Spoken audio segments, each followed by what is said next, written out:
Steve, we'll start with you on the next question. How do you feel the practice of allowing public officials to retire and then be rehired in their former job at or near their former salary? The practice known as retire or rehire. It's been said that is a savings, and that's the reason that's done. But as I have seen it, in most instances, when that has happened, the person that takes that job back is up to their old salary within a couple of years. I just personally don't believe in double dipping. That there ought to be, you can take another job just somewhere else if you're qualified, but to remain on the same job 2 days later just it doesn't settle with me.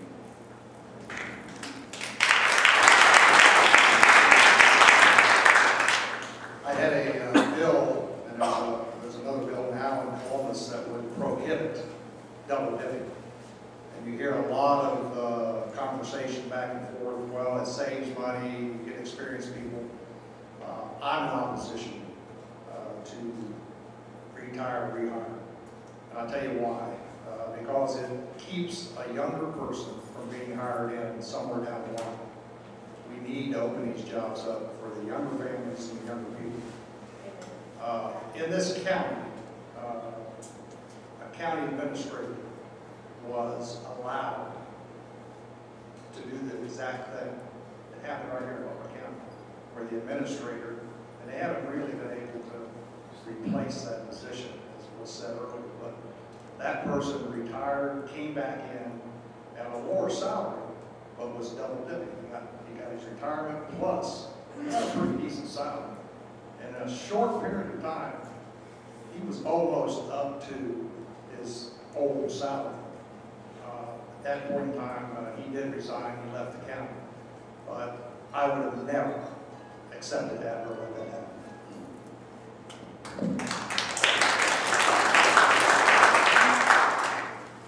Yeah, I agree. I think just the idea that it doesn't set well. And for the reasons that Mr. Rogers said, I think that most of the time we see that when they retire and they're rehired, it won't be long and they'll be back up to that same rate, and that just doesn't make any sense to me. So I'd be against it, and I would like to see maybe just a requirement that you be out of the position, 5 or 10 years or something like that. I understand that, if people want to be rehired at some point and they do have the experience.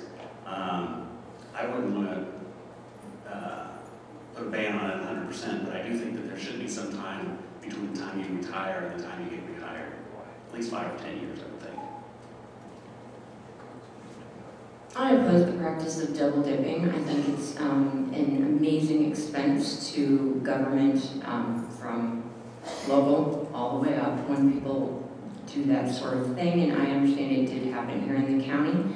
And furthermore, that there were early payouts to get people to the level where they could do the retirements. Furthermore, I appreciate that Representative Combs sponsored that bill. However, still what we end up with is a situation where it's a formality, where it's easy to go get an expert opinion that yes, it does serve public interests for that person to come back.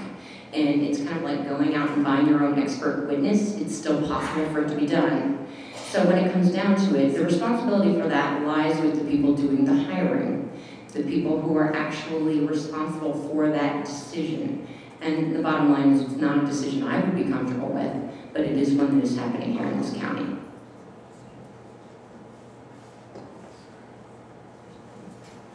I think that's a situation where you never say never, but by the same token, you have to make sure that the dollars and cents make sense in and of itself. If you have someone who's extremely experienced and doing a great job, and you need to keep his expertise, but you can do it as a savings, I can see it's possible, but for the most part, unless you can really show that savings and it's worth to keep the experience, I would not be in favor unless you have the dollar marks to show it.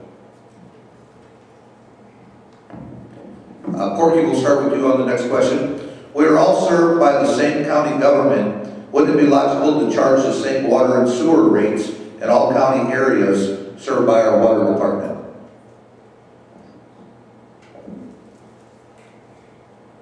You know, we are fortunate in Butler County to have the availability of water and sewer. As mentioned earlier, one of the biggest employees in the county is Miller Brewing Company, which again, I was fortunate enough to be there at the ribbon cutting. And it's an asset to us to have the water that we have. Now, the differences in water rates has to do with cost. And water and sewer is all customer driven. And those decisions are made by analysis and what the cost of the water is to produce and what it takes for the county to provide that water or that sewer. In many cases, the location has a lot to do with that.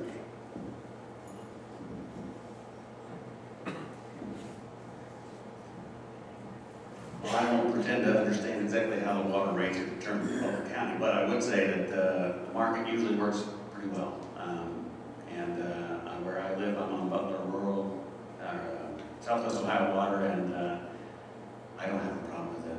So I don't understand exactly how the whole water thing works. I know that there was a big problem in the city of Hamilton and Butler County a few years ago. They worked that out after a long period of time. So it doesn't make sense to have one water rate. I would have to look at the whole infrastructure and that kind of thing and who's providing what exactly. It's somewhat of an unfortunate fact that in rural counties where there are areas to be developed still, when you want to attract business, it's in somewhat of our public interest slightly, as already developed areas, subsidize some of the rural areas. However, I would really stress the public-private partnership, developers handling, making their own contribution to making sure that the water is made affordable in the new developing areas, making sure that the costs are kept and it's to our benefit also to make sure that water is extended into those areas. However, I just don't want an unfair amount of the burden relying on people who are living on fixed incomes in already developed areas, and they're being forced to subsidize the cost of extending water into farther out into the rural portions of the county. It's a matter of balance, and it's a matter of making sure that those who have the incentive to develop that land are the ones who are actually paying a large portion of the cost of extending the water. The contract with Hamilton happened a number of years ago. Obviously, it was before I came in. And that contract was rather lucrative for the city of Hamilton. But by the same token, if it hadn't been for that, there wouldn't have been all the development that we've experienced in Westchester. That was the only game in town at the time that happened. And we've worked with city council since, and we've gotten some more agreeable arrangements. But we are the second supplier. We have to get it from Hamilton, and subsequently we have our costs that we have to pass on. But we have tried to keep that as low as possible with cuts and attrition in the department, and I think right now we have managed to have a pretty decent water rate. I think that what's been said, also along with that, I know with new homes and the developers of each new subdivision, a lot of times their tap fees pay for a lot of the cost of those.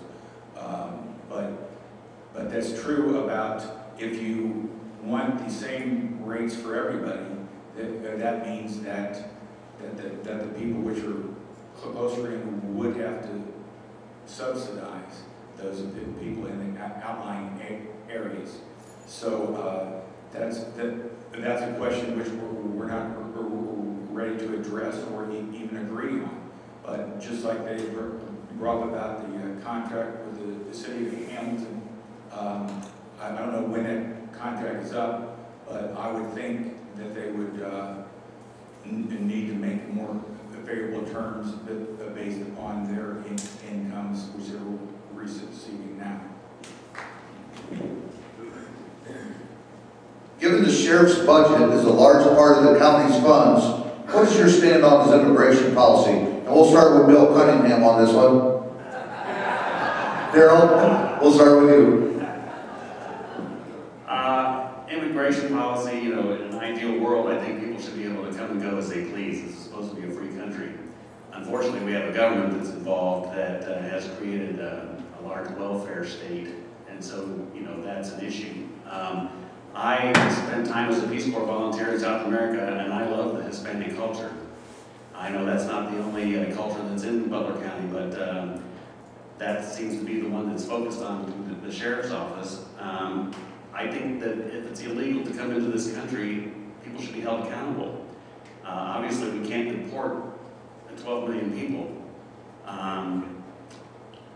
Realistically, I would think that we would have to come to some kind of I can't think of the term, but it's basically if they've been here 5 or 10 years and they're productive citizens, you might as well help them become citizens.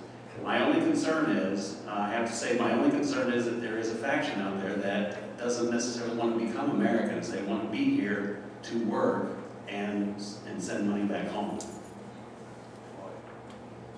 I'm going to try so hard not to go over on this one. I met Sheriff Jones earlier this evening for the first time, and he's charming and enjoyable, and I really, really appreciate his stance on this. I really do. No, you're fun. That was fun. And he's nearly world famous, as I pointed out. And as a commissioner, though, my main concern is just its impact on the bottom line, because that's what commissioners do, is take a look at the math. And the bottom line, in one case, is that we had to pay a $100,000 settlement because we did round somebody up. And we managed to create a couple of really good jobs in Mexico doing that, by the way, because the guy bought a truck and he started a small business, so that's awesome. So he's definitely entrepreneurial of spirit. As far as my own personal take on it, I just really want to make sure that we do a good job as commissioners for the county. I think Sheriff Jones is doing a good job. And I appreciate your time because I have to stop now.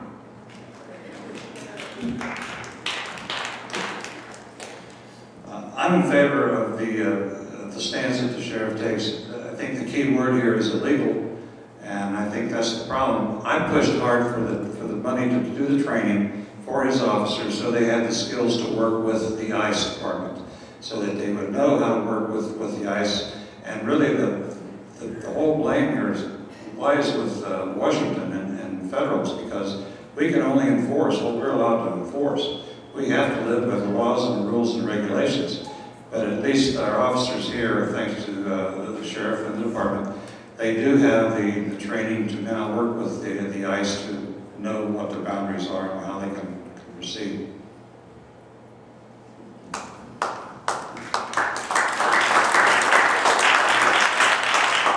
Yes, I believe the law is the law, and that presently the federal government is impeding him. We do know there's somebody up there. If we can't get earmarked, maybe we can get a favor. But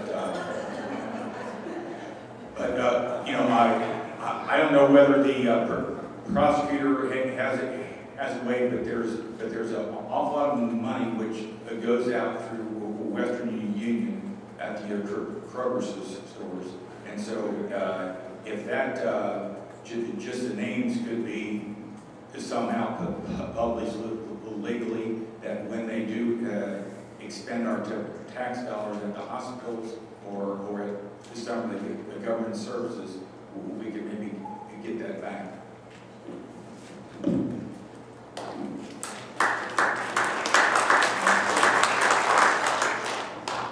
I really don't know how charming Rick Jones is.